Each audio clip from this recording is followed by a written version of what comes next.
The beast stopped 3 inches from Caleb Brooks's throat, and that was the moment every intelligent creature in Lecture Arena 7 realized the human boy was not the one trapped in the room.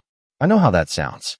I know it sounds like exaggeration, like one of those dramatic Earth stories where a farmer wrestles a storm, punches a bear, and somehow still makes it home in time for dinner. Believe me, I wanted it to be exaggeration too, because I was there, seated in the 3rd observation row with 26 other cadets, watching Professor Vraxen Door present the most dangerous creature our academy was legally allowed to keep on campus. The thing was called a Carvok, a 7-foot-tall war beast from the pressure jungles of Morvith Prime, all muscle, armored hide, and those forward-curving horns that made even veteran instructors stand behind safety barriers. It had already bent a reinforced training gate just by leaning on it. It had already made the senior cadets stop joking. And then Professor Door, with that smug little click in his throat that meant he was about to humiliate someone for educational purposes, pointed toward the back row and said, "Perhaps the human would like to demonstrate courage." Caleb Brooks looked up like he had been called during attendance. That was the first thing that bothered me. Not the beast. Not the arena lights. Not the professor's insult. Caleb looked mildly inconvenienced, like someone had interrupted him halfway through a sandwich. He was smaller than most of us, maybe 5'10", wearing the gray academy uniform that made humans look even more unfinished than they already did. No shell plating. No visible defensive glands. No secondary arms. Just soft skin, brown hair, steady eyes, and that strange human stillness that we kept mistaking for fear. Professor Door smiled wider. "Come now, Mr. Brooks. You are from Earth, are you not? A death world, according to your very generous embassy paperwork. Surely one small classroom animal should not concern you." The class laughed. I laughed too, because at the time I was young, stupid, and confident in the natural order of things. Big things ruled. Small things moved aside. That was biology. That was history. That was common sense. Caleb stood. No dramatic speech. No trembling. No brave declaration for the archives. He just stepped down into the arena while the Carvok's handler tightened both restraining cables and whispered a prayer in a language my translator refused to process. Professor Door raised one hand. "Release partial control." The handler hesitated. That hesitation should have been our warning. The cables loosened. The Carvok lowered its head. Its black eyes locked onto Caleb. Every cadet in the room leaned back at the same time. Caleb did not. The beast charged across 40 feet of polished combat floor, so fast the motion alarms flashed yellow. Professor Door shouted something. Maybe a command, maybe a mistake. Caleb shifted 1 foot. Not a jump, not a dodge, just one quiet step. Angled like he had already known where 700 pounds of predator would be before the predator knew it itself. The Carvok slid past him, claws scraping harmless sparks from the floor, then spun with a roar that shook dust from the ceiling vents. Caleb turned with it. Calm. Balanced. Annoyingly calm. The beast lunged again, jaws open, breath fogging in the cold arena air, and this time it stopped. 3 inches from his throat. No barrier. No command collar correction. No visible trick. It simply stopped, trembling so hard the metal tags on its harness began to ring. Caleb looked into its eyes and said, very softly, "Easy." That was all. One word. The Carvok backed up. Professor Door's smile vanished. The laughter died so completely I could hear my own pulse clicking in my ears. And Caleb Brooks, the soft little human boy we had all been ready to pity, lifted one hand toward the most feared beast in the academy and waited like he expected it to understand manners. 30 minutes before the arena went silent, Professor Vraxen Door walked into Lecture Arena 7 carrying a silver command rod and the kind of confidence that made young cadets sit straighter out of pure survival instinct. I had seen him lecture before. Everyone had. Vraxen did not teach so much as dissect your self-esteem in front of witnesses. His species, the Dorothi, evolved on a moon where every animal had armor, horns, and a bad attitude. So naturally, he believed courage was something you measured by how loudly a creature entered a room. Humans, in his professional opinion, entered rooms incorrectly. Caleb Brooks proved that by arriving quietly. He slipped through the side door 2 minutes before the bell, carrying one notebook, one water bottle, and absolutely no visible concern for the fact that this was advanced interspecies predator response. The class most cadets took only after updating their emergency contacts. He chose the back row because humans always seem to choose the place where everyone could underestimate them most efficiently. The rest of us noticed. Of course we noticed. A human in a predator response course was like bringing a paper umbrella to a hurricane and calling it field equipment. Roll Tarnik, a broad-shouldered Veros cadet with a neck ridge polished like parade armor, leaned over 2 seats and made a low clicking sound of amusement. "Lost, Brooks?" he asked. "Basic nutrition is down the hall." Caleb looked at him, blinked once, and said, "Good to know." That was it. No insult back. No fear.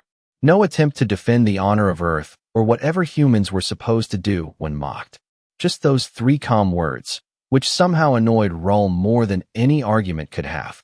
Before Rull could answer, the arena door sealed with a hydraulic thump, and Professor Vraxen tapped his command rod against the floor. "Cadets," he said, voice amplified through the chamber. "Today we discuss the difference between bravery and biology." A hologram snapped to life above the center mat, showing a rotating image of the Karvok. The creature in the image was large enough to make the front row lean away from a projection. Its shoulders were higher than most dining tables.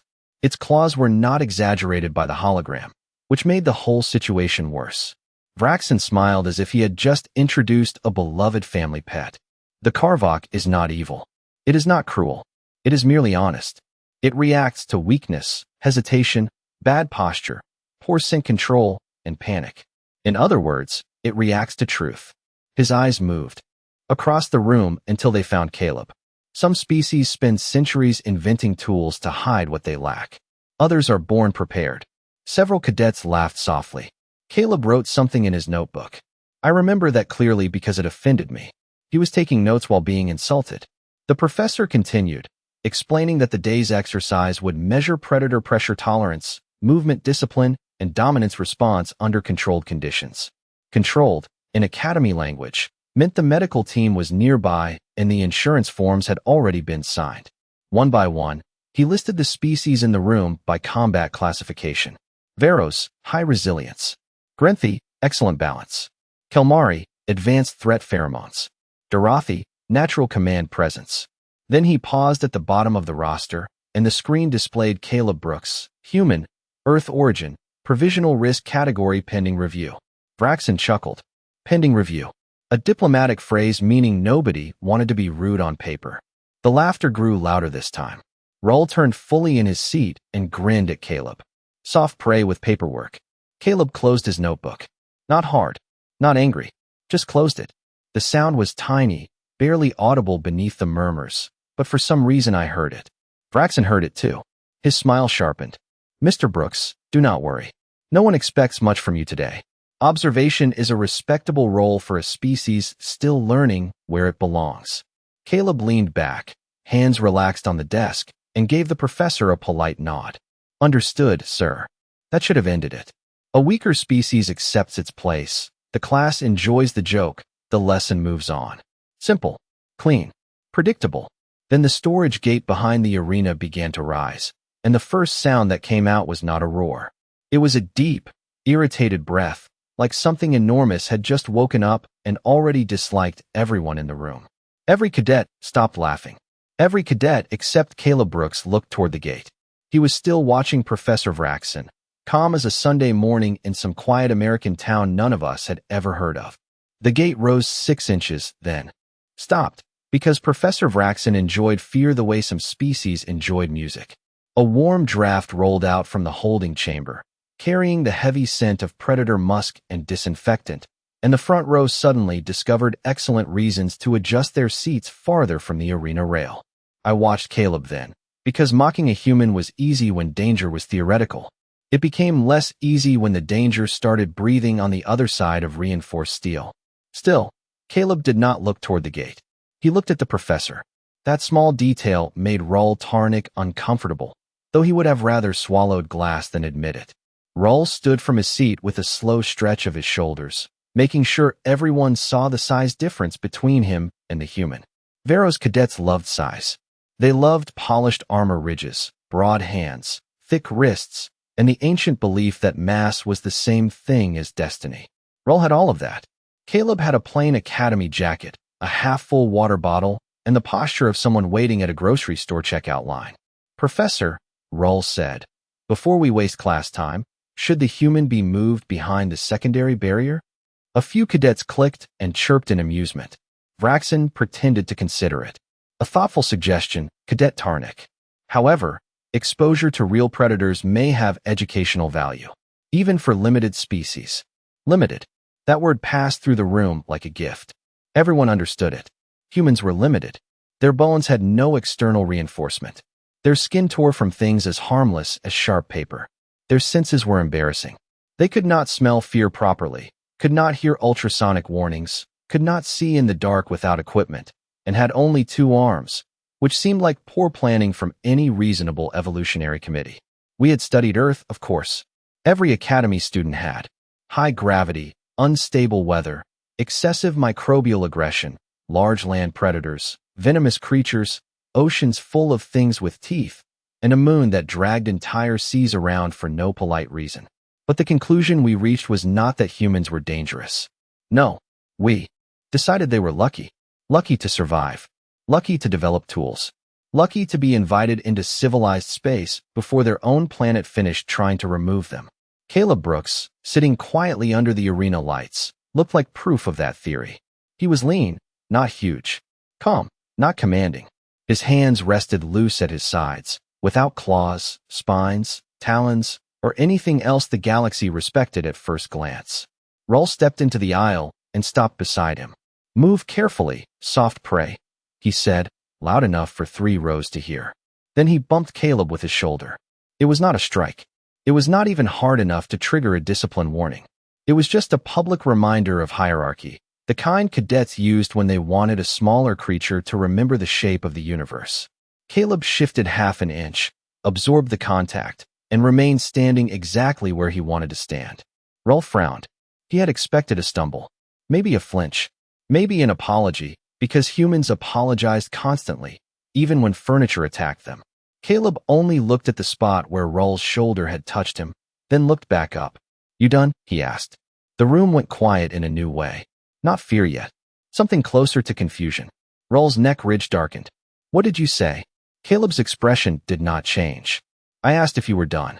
Professor Vraxen's eyes narrowed, and for one brief second, I thought he might correct Roll. Instead, he smiled. "Excellent. Dominance behavior before predator exposure. Let us observe which instincts survive contact with reality." The gate began rising again. This time it did not stop.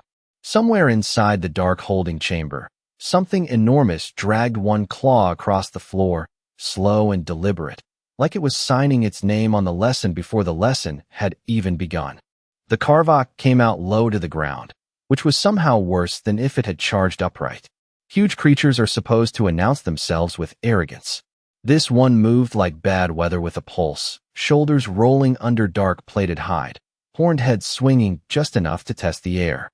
The academy lights caught along the ridges of its back and turned them silver for half a second, then gone, then silver again, like lightning trapped under skin. The handler stood behind the control rail with both hands locked around the restraint console, trying very hard to look professional while his throat sacs fluttered in pure panic. Professor Vraxen noticed and gave him a disappointed glance. "Compose yourself," he said. "The animal responds to confidence." That was easy for him to say from behind a triple-layer safety field. The Karvok stepped fully into the arena, and every motion alarm along the wall shifted from green to yellow. Not red. Not yet. Yellow meant the system was concerned but still optimistic, which made the system the bravest idiot in the room. Vraxen turned back to us with his command rod raised. "Before any cadet attempts direct interaction, we will begin with a demonstration. Predators are not conquered with hope. They are managed through posture, timing, and superior will." His gaze drifted toward Caleb Brooks on the word hope. Caleb did not react. Roll Tarnik did. He lifted his chin, eager to be seen, eager to be selected, eager to remind everyone that he was not made of soft earth material and bad diplomatic paperwork. Vraxen smiled. Cadet Tarnik stepped forward. Roll practically glowed. He descended into the arena with the heavy confidence of someone who had spent his whole life being the largest thing in most rooms. His training armor activated around him in panels of blue light, forming a protective shell over his chest, shoulders, and arms. The suit was designed for impact absorption, balance correction, emergency lift, and automatic retreat. In theory, it could keep a cadet safe from almost anything allowed in an academic setting. In practice, the Carvok looked at that expensive equipment like it was packaging. Rull took his stance near the center marker. For feet spread, shoulders squared, eyes locked on the beast. Good stance, honestly. I hated admitting that, but it was. Vraxen tapped the command rod once. Begin pressure approach. The restraint collar pulsed. The Carvok advanced. Not fast. That was the lesson. It did not need speed at first. It used presence. Each step landed with a dull, controlled thud that came up through the floor and into our bones. Rull held position for the first 10 feet. At 8 feet, his neck ridge tightened. At 6, his left hand drifted too high. At 5, the suit read his heart rate and flashed a small warning light on his shoulder. Vraxen's smile faded a fraction. Control your breathing, cadet. Rull exhaled hard and pushed forward with a dominant shout that echoed across the arena. The Carvok stopped. For one perfect second, it looked impressed. Then it lowered its head, nudged Rull's shield with the casual force of a pickup truck rolling against a trash can, and Rull slid backward 12 feet across the floor before his suit caught him. No injury. No dramatic disaster. Just humiliation in high definition. The class made no sound. Rull tried to recover, but the Carvok had already learned everything it needed to know. It stepped left when he shifted right.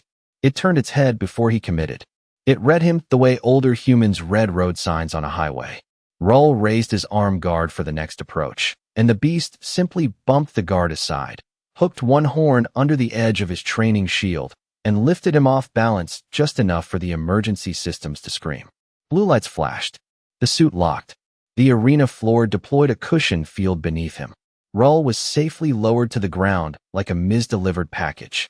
Professor Vraxen's face hardened. The handler swallowed audibly.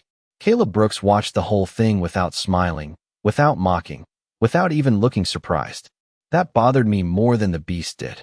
Because when every alien in the room saw a monster, Caleb looked like he was watching a large, irritated animal make predictable choices. Professor Vraxen let the silence hang because silence was useful when you wanted fear to teach the lesson for you. Rull Tarnik was guided out of the arena by the automatic lift field, his training armor blinking soft blue warnings while he stared at the floor like the floor had betrayed him personally. No one laughed now. Not even the students who had enjoyed calling Caleb Brooks soft prey 30 seconds earlier. The Carvok stood near the center marker, breathing through its heavy nostrils, turning its head from one side of the room to the other as if counting which of us still believed we were above it. I remember thinking its eyes were not wild. That was the worst part. They were focused, interested, patient. It did not behave like a mindless classroom hazard. It behaved like a final exam with teeth. Professor Vraxen adjusted the collar of his uniform and tried to recover the room with authority. A useful demonstration, he said, though everyone could hear the crack of irritation under the words. Cadet Tarnik made a common mistake. He mistook volume for control. Rull's neck ridge darkened in shame, but he said nothing. Vraxen turned slowly, letting his gaze sweep across the rows. So, who among you believes they can do better? Nobody moved. The Grenthi cadets found great interest in their desks. The Kelmari lowered their sensory fins. The front row collectively became fascinated by the safety rail. This was not cowardice, not exactly. This was math. The Carvok had just turned the strongest student in the class into a lesson about overconfidence, and none of us were eager to become the sequel. Vraxen waited 5 seconds. 10. 15. The academy lights hummed overhead. The motion alarms clicked softly along the arena wall. Somewhere behind the control rail, the handler whispered, "Professor, perhaps we should reduce proximity exposure." Vraxen did not look at him. No, his pride had been touched, and pride is a dangerous thing to hand to an instructor with a command rod. He raised his voice. "This is an advanced course. I expected at least one cadet with enough discipline to stand before an animal and not collapse into decorative furniture." Still nothing. Then Rull, because humiliation makes fools brave in strange ways, turned his head toward the back row. "Ask the human," he said. It came out bitter, sharp, and small. He looked so calm watching. A few students made nervous sounds that were almost laughter, but not quite. Braxton's eyes narrowed with sudden delight. "An excellent suggestion." He faced Caleb. "Mr. Brooks, since you observed with such impressive confidence, perhaps you would like to explain what Cadet Tarnick did incorrectly." Caleb looked up from the arena, not from fear, not from confusion, but like someone being asked a simple question after everyone else had made it complicated. "He challenged it," Caleb said. The room shifted. Braxton blinked. "That is the point of the exercise." "No, sir," Caleb said evenly. "That is the point of your exercise." A sound moved through the class. Not laughter this time. Air leaving lungs. Braxton's mouth tightened. "And what, precisely, would your species do differently?" Caleb looked at the Karvok. The beast looked back. For one strange second, the two of them seemed to share a private conversation the rest of us were too civilized to understand. Caleb raised his hand. Not high, not dramatic, just enough. "I will try," he said. The handler turned pale gray. "Absolutely not." Braxton smiled because he thought the human had just volunteered to become the perfect ending to his lecture. "Let the record show that Mr. Brooks has offered willingly." Caleb stood and walked down the steps. Each step was quiet, measured, unhurried. Roll leaned close as he passed and muttered, "Try not to embarrass your planet." Caleb paused beside him, glanced once at the blinking warning lights still flashing across Roll's armor, and said, "I was going to say the same thing." Nobody laughed. The Karvok stopped breathing loudly. That was when I first wondered if Earth had sent us a student, or if Earth had sent us something that predators recognized before professors did. Roll Tarnick made his mistake before Caleb Brooks reached the arena gate. It was a small mistake by Vero's standards, almost ceremonial, the kind of dominance check that happened in academy corridors every week without anyone filing a report. He stepped into Caleb's path, squared his shoulders, and planted one armored hand against the human's chest. The gesture said stop. The room understood it. Professor Vraxen understood it. Even the Karvok seemed to understand it, because the beast lowered its head and watched with sudden interest. "You do not walk past me," Roll said, his voice low enough to pretend it was, private and loud enough to make sure it was not. "Not after making me look foolish." Caleb looked down at the hand on his uniform. Then he looked up at Roll. No anger, no fear. That was becoming irritating. "You did that part yourself," Caleb said. Roll moved. "I will give him this much." He was fast for his size, faster than most second-year cadets, fast enough that several students in the front row flinched before their brains understood why. His free hand came forward in a controlled training strike, the kind allowed under academy sparring rules, meant to shove, embarrass, and establish rank without doing lasting harm. Against most species smaller than him, it would have worked. Against Caleb Brooks, it became an anatomy lesson. The human did not block it. Blocking would have made sense. Blocking was what we were trained to do. Caleb simply turned his torso a few inches, let Roll's momentum pass the place where his body had been, and placed 2 fingers against the inside of Roll's wrist. 2 fingers. Not a grip. Not a heroic move. Just a touch, so light it looked accidental. Roll froze. His arm dropped. His knees bent halfway before he caught himself against the seat beside him, eyes wide with absolute betrayal. "What did you do?" he hissed. Caleb stepped around him. "Asked your elbow a question." That sentence made no sense to anyone in the room, which somehow made it worse. Roll tried to straighten and found that his own body had decided to file a complaint. His hand opened and closed uselessly for a second, while his shoulder trembled with offended confusion. No injury. No dramatic damage. Just a perfect, humiliating shutdown of a cadet who had believed muscle was the same thing as control. Professor Vraxen's smile disappeared entirely now. "Mr. Brooks," he said, carefully, "explain that technique." Caleb stopped at the arena gate and glanced back. "Leverage, sir." That was not leverage. It was from my side. The class made a sound then, soft and involuntary. It was not laughter. It was the noise students make when a rule they trusted begins cracking under their feet. Roll pulled his arm back against his chest and stared at Caleb like the human had broken a law of physics out of politeness. The Karvok gave a low rumble from the arena floor. Not a roar, not a threat, more like recognition. The handler noticed it too, because his hands tightened around the control rail until his knuckles changed color. "Professor," he said, "the animal is displaying focused submission markers." Vraxen snapped. "It is displaying anticipation." Caleb heard that and smiled for the first time all day. Barely. A tiny corner of the mouth. "That depends on what it thinks is coming." The safety gate opened with a clean mechanical sigh. Caleb stepped inside without armor. The Academy system immediately protested, projecting a bright warning above the entry arch protective equipment required. Caleb looked up at the warning, then at Professor Vraxen. "Do you want me to put on the suit?" Vraxen hesitated. Pride pulled one way. Procedure pulled the other. Pride won, because pride often does right before history becomes embarrassing. "No," he said. "If Earth's confidence is genuine, let us observe it unassisted." Caleb nodded once, as if this was reasonable. The Carvox shifted its weight, claws clicking against the floor. 40 feet separated them, then 30, then 20. Caleb did not raise his hands. He did not shout. He did not perform dominance. He simply breathed in through his nose, slow and steady, and the beast changed. Its shoulders lowered. Its head tilted. Its charge became a stalk, then a cautious advance. That was when I realized the most frightening thing in the arena was not the creature with horns. It was the boy who had walked in knowing exactly what horns were for. The distance between Caleb Brooks and the Carvox disappeared in pieces, and every piece made the room harder to breathe in. At 20 feet, the beast's nostrils flared. At 15, its shoulders bunched under the dark plates of its hide. At 10, Professor Vraxen lifted his command rod, ready to stop the exercise if the human finally remembered he was supposed to be afraid.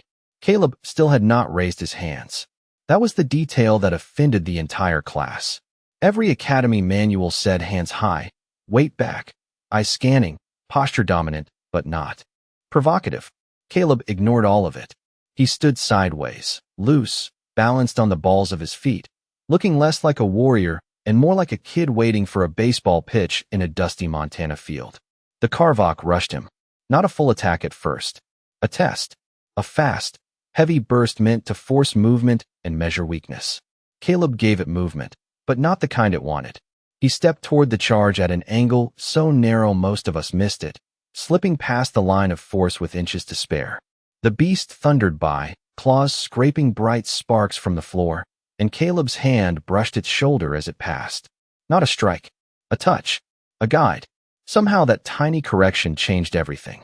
700 pounds of arena predator lost the perfect path it had chosen and slid into the padded barrier with a deep boom that made the observation rail vibrate under my palms.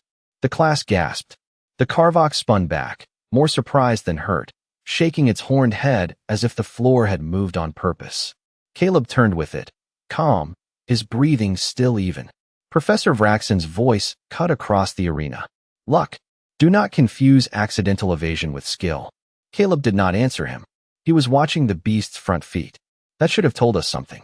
Humans watched feet. We watched teeth, claws, eyes, crests, threat colors, all the loud pieces biology displayed for intimidation. Humans watched the part that told the truth. The Carvox came again, faster now, no longer testing. It shifted left, then right, trying to bait Caleb into reacting early. Caleb waited. The beast lunged. Caleb dropped his weight, pivoted off his back foot, and moved around the horn line like he had rehearsed the exact moment 1,000 times. The Carvox snapped its head sideways, trying to catch the space he had entered, but Caleb was already gone, sliding along its flank with one palm against the armored hide. "Easy," he said, not loud, not desperate, just firm. The beast slammed one claw down and stopped itself before reaching the far wall. The sound of that restraint was worse than any roar. It had chosen to stop. The handler whispered something that my translator rendered as impossible. Vraxen shouted, "Increase pressure."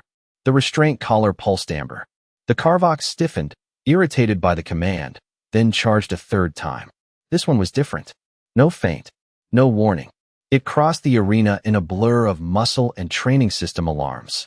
Caleb finally moved both hands up, not to shield himself, but to take space. His left foot planted. His right foot slid back. His shoulders turned. The beast's head came within inches of him, and Caleb's palm landed flat between the horn ridge and neck plate. He did not push it away. He redirected it, using the beast's own speed the way a door uses a hinge. The Carvok swept past, stumbled 2 steps, and stopped facing the wrong direction. For one quiet second, its enormous body trembled with confusion. Then it looked back at Caleb, and the rage drained out of its posture. Not fear exactly. Recognition. The kind of creature shows when it meets something that understands pressure better than pain. Caleb lowered his hand and said, "You are not bad. They just keep yelling at you." The Carvok's ears folded back. The arena went silent. Professor Vraxen stared at the human as if Caleb had just insulted his entire discipline by being correct. Professor Vraxen should have ended the lesson right there.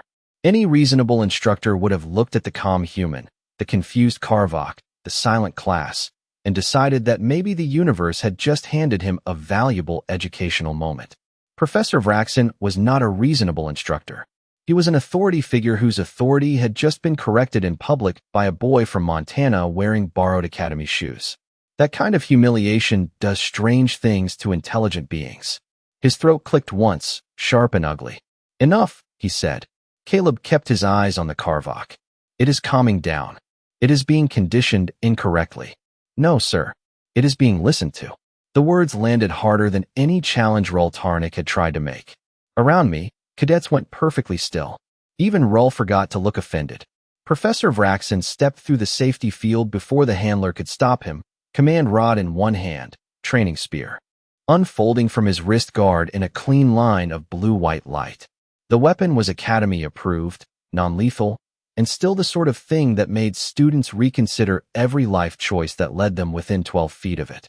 "Mr. Brooks," Vraxen said, walking into the arena with measured fury, "you have mistaken animal hesitation for obedience and your own instinctive flailing for technique. We will now correct both misunderstandings." Caleb turned away from the Carvok at last. He looked disappointed. Not scared. Not angry. Disappointed, like a gym teacher had ignored basic safety rules during a school assembly. "Professor, I do not think that is a good idea." Vraxen smiled. "Of course you do not." Then he moved. For all his arrogance, he was fast. The spear came in a bright arc toward Caleb's shoulder, a clean demonstration strike meant to force a retreat. Caleb did not retreat. He stepped inside the line of the weapon, where the glowing tip became useless, caught the shaft with one hand, and turned his body just enough to borrow the professor's momentum. Borrow. That is the only word for it. Caleb did not overpower him. He did not need to. Vraxen's own forward motion carried him past the point where balance belonged. Caleb guided the spear downward, shifted his foot behind the professor's ankle, and Vraxen dropped onto the padded floor with a sound that was more embarrassing than dangerous. The spear deactivated. The command rod skittered away in a neat little spin. Nobody breathed. Vraxen stared up at the human with his crest flattened against his skull. Caleb still had one hand lightly on the professor's sleeve, controlling the space without looking like he was trying. "That was leverage," Caleb said. "From your side, it probably felt like gravity being rude." A tiny noise escaped someone in the back row. It might have been a laugh. It might have been terror wearing a funny hat. Vraxen shoved himself upright, pride burning brighter than sense, and reached for the command rod. The Carvok moved first. It stepped between them, not charging, not roaring, just placing 700 pounds of silent decision in front of Caleb Brooks. The handler whispered, "Submission guard posture." My translator displayed the phrase twice, as if even the machine wanted to be sure. Vraxen froze. The Carvok lowered its horned head toward him, not as a threat, but as a warning written in a language older than classrooms. Caleb placed one hand on the beast's shoulder. "Easy," he said again. The Carvok obeyed. That was when Professor Vraxen finally understood the terrible shape of the lesson. The human had not defeated the beast. He had convinced the beast that he was the safer authority in the room. For the first time in Professor Vraxendor's career, the class was not looking at him for answers. Every eye in Lecture Arena 7 had shifted to Caleb Brooks, the human boy standing beside the Carvok with one hand resting on its armored shoulder like the creature was a nervous horse at a county fair. That comparison came from Caleb later, during the inquiry, and half the board had to pause the recording to look up what a horse was.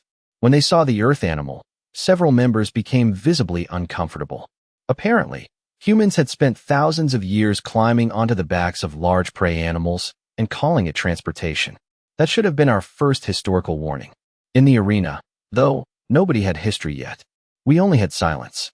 The Carvok remained between Caleb and Professor Vraxen, calm but absolute, its body blocking the command rod on the floor. The professor did not reach for it again. Pride could make a creature foolish, but survival still had voting rights.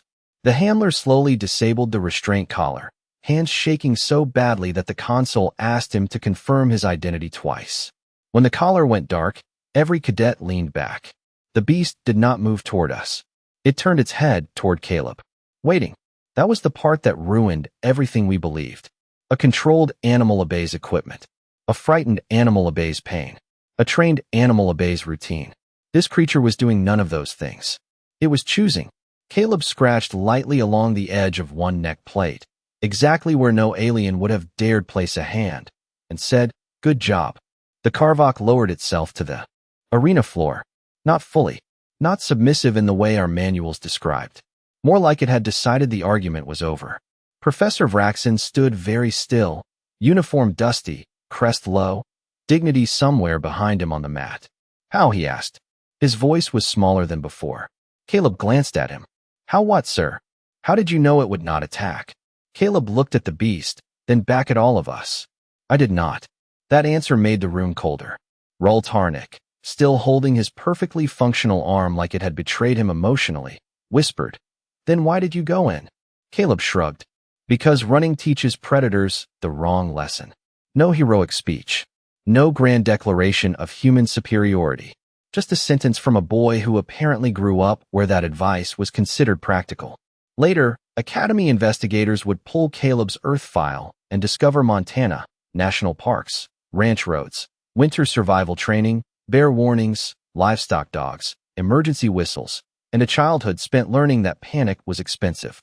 They also found a note from his father, written in the cultural attachment section of his application. It said, "Caleb is polite, but please do not mistake that for helpless." We had mistaken it for exactly that. By the next morning, the video had reached every dormitory, then every military academy feed, then the predator behavior journals, then the diplomatic channels that pretended not to watch student gossip. The official report called it an unexpected cross-species pressure response event. Students called it the day the human borrowed the monster. Professor Vraxen called it under review and stopped taking questions.